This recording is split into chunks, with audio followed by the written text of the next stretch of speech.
Alors on a décidé de faire une opération un peu pilote et nouvelle pour lutter contre les rats puisque c'est un fléau sur la ville d'Aubervilliers et notamment sur le site de cette crèche. Et donc du coup on a fait appel à des fureteurs qui vont lâcher des furets apprivoisés dans les galeries et dans les terriers pour essayer de débusquer les rats. On a fait ce choix de couleurs pour les retrouver facilement quand elles sortent dans les buissons. Et c'est vrai que sur le quartier de la Villette, ça fait des années que c'est de plus en plus un problème pour les gens. Et puis là, surtout sur le site de la crèche, les enfants ne peuvent pas utiliser le jardin qui a été réfléchi pédagogiquement et du coup, ils ne peuvent même pas y sortir alors qu'il est juste magnifique. Et les rats vont sortir. Et du coup, on a décidé que la crèche Marguerite Lomo serait pilote avec une partie des jardinières de l'OPH.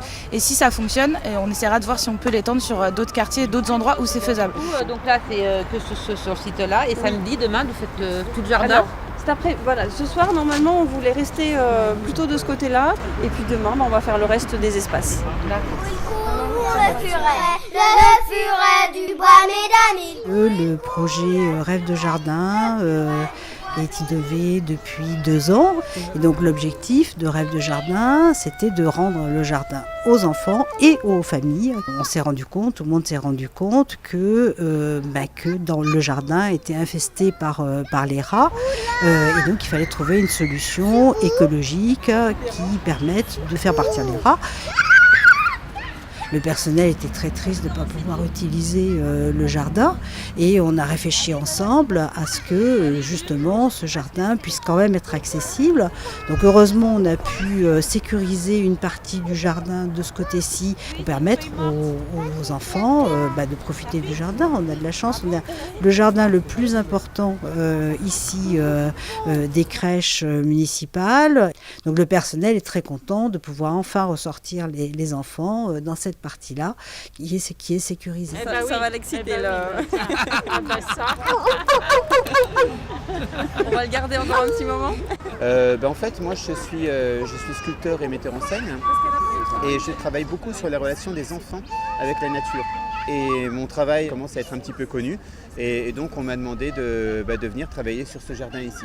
Il fallait déjà qu'on puisse rentrer dans le jardin. Or, certains habitants jetaient des détritus sur la tête des enfants et moi je me suis dit que c'était un problème culturel. Donc il fallait d'abord qu'on recrée du lien avec la culture entre les habitants et la crèche. Donc on a fait plein de fêtes et alors il y a la petite Asma qui nous a ouvert toutes les portes de l'immeuble. Et du coup, on a pu rentrer en contact avec les habitants, faire des fêtes.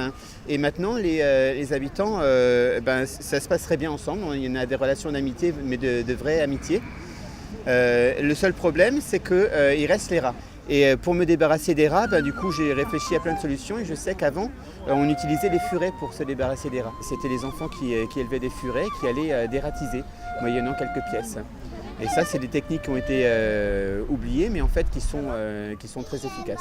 C'est par ici, il repassera. En fait, ce qui importe, c'est que les habitants et les usagers du jardin se rendent compte qu'on peut reprendre le pouvoir sur notre environnement si on a des alliés, et les alliés, c'est la nature.